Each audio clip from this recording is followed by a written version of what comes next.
Imagine a computer virus so sophisticated and powerful that it can infiltrate the most secure and isolated industrial facilities, a virus that can sabotage a nation's nuclear program and potentially trigger a global conflict. This is not a science fiction scenario. This is the story of Stuxnet, the first known cyber weapon in history. Stuxnet is a malicious computer worm that was created by the US and Israeli intelligence to attack Iranian nuclear facilities. It exploited multiple zero-day Windows vulnerabilities to target the programmable logic controllers that automated machine processes.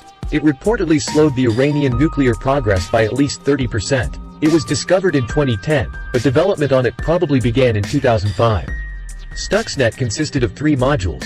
1. A worm that executed all routines related to the main payload of the attack. 2. A link file that automatically executed the propagated copies of the worm. And 3. A rootkit component responsible for hiding all malicious files and processes to prevent detection of Stuxnet.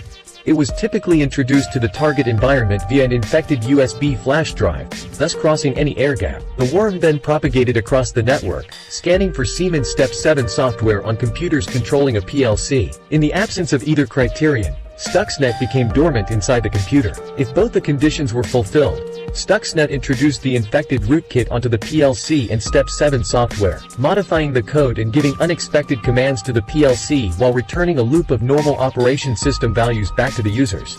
Stuxnet specifically targeted PLCs manufactured by Siemens that were used in Iran's Natanz facility. It identified them by checking their configuration data and serial numbers.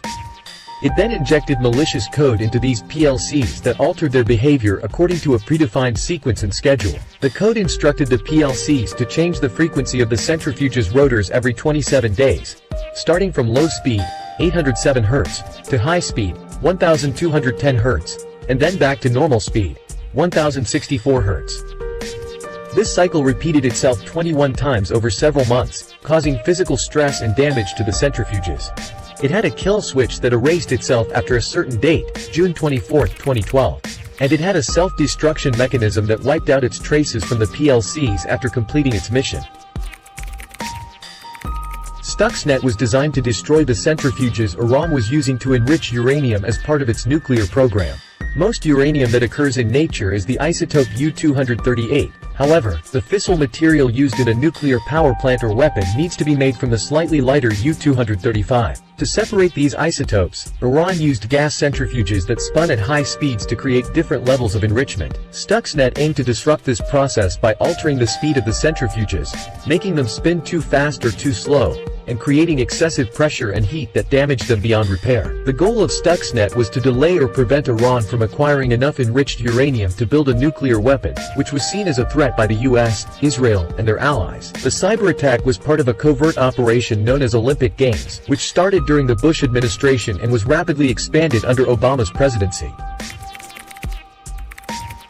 The worm was not only an unprecedented cyberattack on a sovereign nation's nuclear program, it was also a gamble that could have backfired and unleashed a World War III. If Iran had discovered the source and the extent of the attack, it could have accused the US and Israel of violating its sovereignty and launching a covert act of war. Iran was likely to respond with military force, cyberattacks, or covert operations against the attackers or their interests in the region or elsewhere.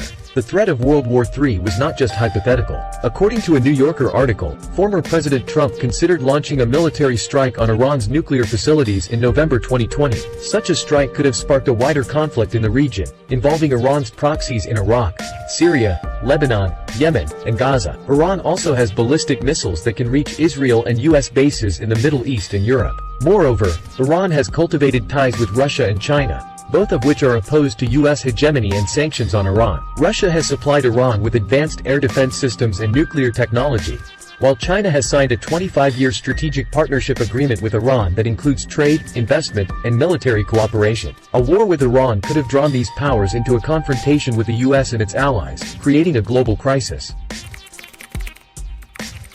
Stuxnet had a significant impact on Iran's nuclear program, and it also sparked a new arms race and a new era of cyberwarfare. According to various estimates, Stuxnet destroyed between 984 and 1,000 centrifuges in Natanz, reducing Iran's enrichment capacity by about 30%. It also caused confusion and panic among Iranian officials and technicians, who initially blamed human error, faulty equipment, or bad luck for the failures. Stuxnet also exposed the vulnerability of critical infrastructure and industrial systems to cyberattacks. It demonstrated the feasibility and effectiveness of using cyber weapons to achieve strategic and political goals. It raised ethical and legal questions about the use of force and the attribution of responsibility in cyberspace. It inspired other malware variants and campaigns, such as Duke, Flame, Gauss, and Nitro Zeus, that targeted different sectors and regions. Stuxnet was a game-changer in the history of cyber conflict. It was a wake-up call for the world to take cybersecurity seriously, as the stakes are higher than ever before.